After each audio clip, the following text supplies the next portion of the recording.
Our next battle, Jonas himself versus Gavin. We have a lead Lucario from Jonas versus a Claydol lead from Gavin. So pretty favorable lead matchup for Gavin. Jonas in a position where he feels like he has to switch out. Luckily for Jonas, he does have a really nice answer in Gyarados, which not only doesn't take damage from the ground move that he expected to come in, but also threatens super effective water damage from Gyarados. Goes for Ice Hammer, actually. So that's interesting to see. You expect a water move coming from the Gyarados, but actually goes for Ice Hammer instead. Kind of crazy. And the Claydol stays in. Not sure why Gavin stayed in Claydol versus Gyarados, but he did decide to do that and goes for Needle Arm, not doing too much damage. Gyarados does have its speed lowered, by the way, by the Hammer Arm. Does actually come into play here because the Claydol is now faster and goes for Needle Arm.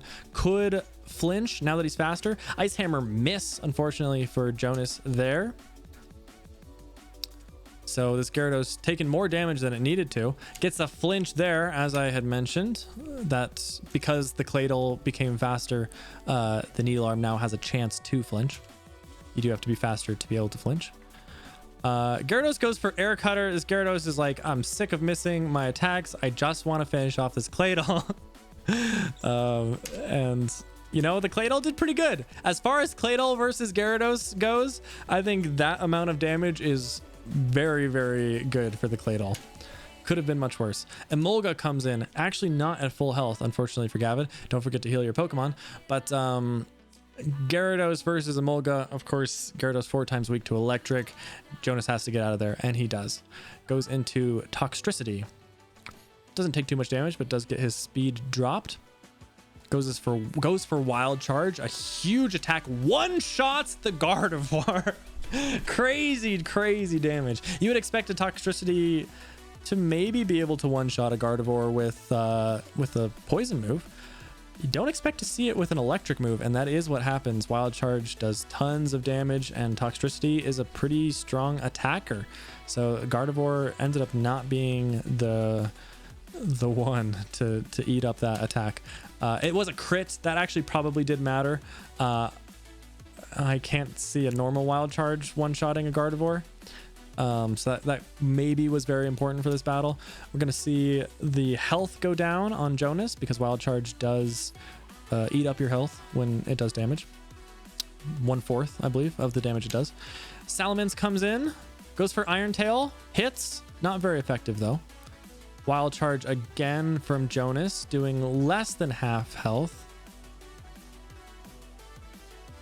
Iron Tail again. Not really sure why Gavin's going for a steel move, but looks like it will be almost enough. We did see Poison Fang instead of the Wild Charge that he was using before. Does get that toxic poison.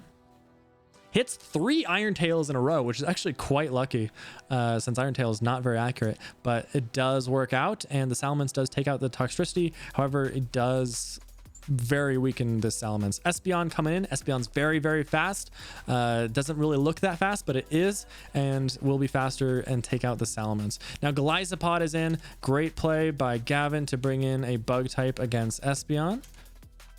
Switches in a Miltank from Jonas. Does Twin Needle get the poison? It does not. We do see a Glare from the Miltank, which does not do damage, but guarantees a paralysis. So this Golisopod, to some degree, it doesn't matter because Golisopod is very slow anyway. So it's really only for the chance of getting that full paralysis. But, you know, having your opponent be paralyzed, even if it's slow, is still very valuable. Golisopod goes for Dizzy Punch, does get the confusion. This Miltank is now confused. Aqua Jet from the Golisopod doesn't do too much. Super Fang from the Miltank. Really cool to see Super Fang Glare. Really cool set on this Miltank. Bit of a support Miltank. Aqua Jet from the Golisopod, and Miltank goes for Slash, but hits itself in confusion.